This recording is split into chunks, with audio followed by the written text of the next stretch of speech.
Azul, bonsoir, j'espère que vous allez bien. Très très heureux de vous retrouver pour le débrief du dimanche. On va plus s'intéresser sur deux matchs. On va plus débriefer la performance du Barça, le très bon match du Barça à Villarreal. Et d'un autre côté, on va aussi parler du choc de la Premier League qui a vraiment été exceptionnel, sans doute du côté des Reds.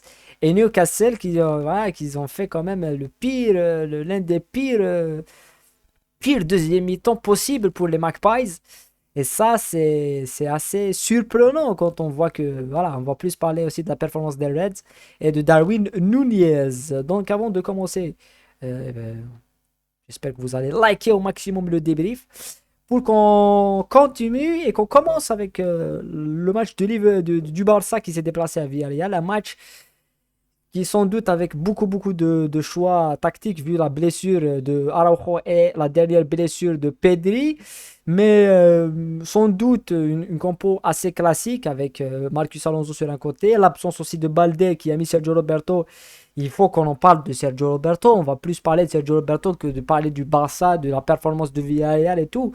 Mais voilà, après, tu as un milieu de terrain Romeo, Gundogan, Frankie de Jong, Gavi aussi qui est plus offensif. Aujourd'hui, on avait plus en attaque qu'en défense. Robert Lewandowski et l'exceptionnel jeune Lemine Yamal. D'un autre côté, on a vu un Villarreal assez bien organisé. Avec le retour de Gerard Moreno, qui est pour moi l'un des meilleurs attaquants de la Liga et d'Espagne. Euh, Avec un très bon Pedraza, Foyt aussi qui a fait un très bon match, Alejandro Rodriguez aussi. Donc on a eu quand même le duel qu'on a voulu avoir, on l'a eu avec cette équipe du Barça qui a ouvert le score très très tôt avec Gavi, puis Frankie de Jong à 15 minutes du jeu, le Barça menait déjà 2-0. Et c'est ça que j'ai dit, c'est ça que j'ai dit avant quand on a parlé des pronostics des matchs, j'ai mis le Barça gagnant, vainqueur de ce match. Et parce que Villarreal avec Kiki Setien, qu'on connaît, c'est un entraîneur qui joue au ballon. Donc c'est un entraîneur qui laisse des espaces. Et ce qui me surprend, moi, côté barcelonais, c'est pas le fait que de laisser des. C'est que tu mènes 2-0 face à une équipe qui va te laisser des espaces, face à une équipe qui va pousser, qui va sortir encore plus, qui va se dévoiler encore plus. Et comme ça, tu te fais remonter deux buts en première mi-temps à la 26e minute par Foyt et Sorlos Alexander qui, à la 40e minute qui égalise à 2-2. Tu reviens en deuxième mi-temps, Buena qui met le deuxième but, le troisième but, Villarreal qui fait une remontada exceptionnelle, 3-2 face à Barcelone. Ça m'a surpris que le Barça était dans les meilleurs dispositifs possibles, c'est-à-dire qu'ils ont été, ils mènent 2-0 face à une équipe qui joue, qui est pas bloc bas, et là, ils vont les pousser à être plus haut sur le terrain, et comme ça, ils se font reprendre deux buts, 3 buts, et finalement, la rentrée ah bah, ça change tout, c'est Ferran Torres. Il rentre Ferran Torres, il change beaucoup de choses dans l'animation offensive. Pour moi, Ferran Torres, il change exceptionnellement beaucoup de choses dans son animation, dans la manière avec laquelle il joue. C'est vrai que Lemine Yamal, il n'a pas marqué, mais il était assez impressionnant aussi dans l'animation. Mais pour moi, l'homme qui change un petit peu cette deuxième mi-temps, c'est Ferran Torres. Pas parce qu'il fait un match exceptionnel, il fait une rentrée exceptionnelle, mais il amène cette énergie qui est manquée au Barça, même à 2-0, cette énergie de dominatrice. Dominatrice, c'est-à-dire le Barça même 2-0. Je comprends pas comment ils se font piéger à être repris 3-2. C'est pas normal. C'est pas normal. Et c'est ce qu'on avait vu quand on parle du Barça. Il y avait quand même un penalty qui était assez flagrant, qui n'était pas sifflé sur cette action sur Lemine Yamal. Le joueur se désintéresse complètement du jeu et voilà, ça ne suffit pas. On va parler, c'est assez intéressant de voir que le Barça quand même réussit à se procurer. Après, on va plus s'intéresser aussi au match de Lemine Yamal qui a fait quand même un match assez intéressant, hein, 60 touches, 35 passes réussites, 4 tirs dont un cadré qui ramène le quatrième but de Lewandowski, 3 dribblés réussis sur 3, une occasion créée, 6 duels gagnés. Il a fait déjà une passe décisive aussi ce soir. Pour moi, c'est un joueur qui aura vraiment un avenir exceptionnel côté Barcelone. Et voilà, le Barça, une nouvelle fois, peut s'appuyer sur la Masia, peut s'appuyer sur tous ces jeunes voilà, qui quand même ramènent. Et Barça fait une remontada sur une équipe qui leur a fait une remontada. Mais voilà, le Barça a ces deux visages. Euh, Lamine Yamal et Gavi aussi, dont j'en ai parlé dans le débrief face à Getafe. Le talent lui-même ne suffit pas sans la grinta, sans le travail, la détermination. La détermination. Et entre Pedri et Gavi, c'est presque le même poste. On va pas dire que c'est pas le même poste, ils jouent au milieu de terrain tous les deux. C'est, entre Pedri et Gavi, il y a un qui a plus de talent que l'autre. Techniquement, dans le toucher de balle et tout, c'est Pedri. Mais pourquoi Pedri n'est jamais là? Pourquoi il est toujours blessé? Pourquoi dans les grands matchs, il n'est pas là, Pedri? Alors qu'on a un joueur qui est beaucoup moins, pas beaucoup, mais un peu moins, un peu moins fort techniquement que lui, qui est Gavi, mais qui est pour moi le plus important pour le Barça, c'est Gavi. Par rapport à ce qu'il apporte, cette, cette odeur du mec, tu sais qu'il est imposant. Il est imposant au milieu de terrain. Et il marque de la tête. Et il est dans le jeu, il est dans la grinta, il reste dans le match, il est impactant. Voilà. Et Barça peut s'appuyer sur ces petites pépites. Voilà.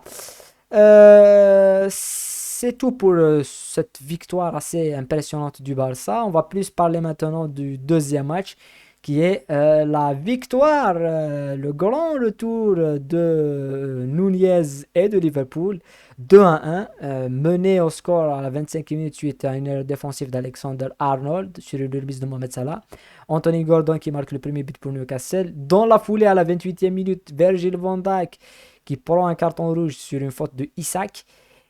Et dans un deuxième mi-temps qui change complètement de visage, dans les 10 dernières minutes du match, Darwin Nunez, qui d'autre que Darwin Nunez, pour mettre le doublé, 2 buts à la 81e minute et à la 90e minute, plus 3 pour donner cette victoire pour Liverpool. Côté match, côté analyse et statistiques, c'était quand même une domination extrêmement écrasante de Newcastle, avec 23 tirs, 8 tirs cadrés pour Newcastle, 9 tirs seulement, dont 4 cadrés pour Liverpool, la possession 61, les passes, plus de 600 passes, parce qu'on va dire 400, précision de passes, ils étaient supérieurs, les corners secs, bah, ils étaient plus que impressionnants, Newcastle, dominateur de ce match, mais finalement, euh, il- comme face à Liverpool, je pense que cette équipe de Newcastle, il lui manque quelqu'un.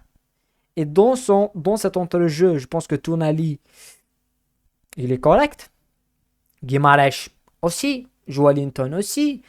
Ils ont des bons joueurs. Ils ont des joueurs corrects dans leur. Ils dominent. Hein. C'est comme Brighton. Hein. Un peu meilleur que Brighton. Mais il leur manque, je pense, un joueur comme Alexis McAllister. Alexis McAllister à Newcastle, ça change tout.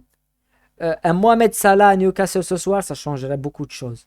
Un Diaz à Newcastle ce soir, ça changera aussi le match. Ça donnerait la victoire à Newcastle. Ils n'ont pas ce joueur-là. Ils ont des joueurs qui peuvent changer les matchs, mais difficilement, comme Almiron, Isaac, Gordon. Ils vont vite, ils ont de l'impact, ils ont de l'énergie. Mais malheureusement, ils ne sentent pas l'odeur des grands rendez-vous pour le moment. Il leur manque ce step-up. Voilà, il faut qu'ils increasent un petit peu le rythme et ils vont chercher plus haut cette équipe de Liverpool qui n'est pas impressionnante. Hein. Elle perd Virgil van Dijk très très tôt dans le terrain, dans le match. Très très tôt dans le match, Alexander Arnold prend un carton jaune, il aurait pu même prendre un rouge. Et derrière, c'est lui qui commet. Ils sont vraiment à la ramasse Liverpool. Et le fait qu'ils s'en sortent pour la deuxième fois, parce ils sont sortis déjà d'une victoire face à Bournemouth, où ils ont été aussi très très gênés.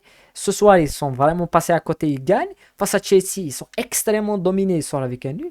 Je pense que quand on va plus parler du match de Liverpool et du début de saison de Liverpool, on va plus relativiser sur leur performance et on va plus dire que malgré leur début difficile, avec beaucoup de problèmes, beaucoup de choses qui se passent un petit peu à, côté, à gauche et à droite, surtout dans la presse, Mohamed Salah va rester, va partir, ils sont là. Et c'est ça qui est le plus intéressant pour Liverpool. Et je pense que ce match-là aussi va donner des ailes à cet homme. Darwin Nunez, qui est quand même. C'est la personne avec laquelle on s'attendait vraiment pas à ce qu'il voilà, à ce qu'il sort un petit peu du chapeau cette performance. Et voilà, pour moi, c'est lui qui a volé complètement cette, hum, cette performance. Et on a Klopp, on a des joueurs, on a quand même tout ce genre de joueurs qui peuvent.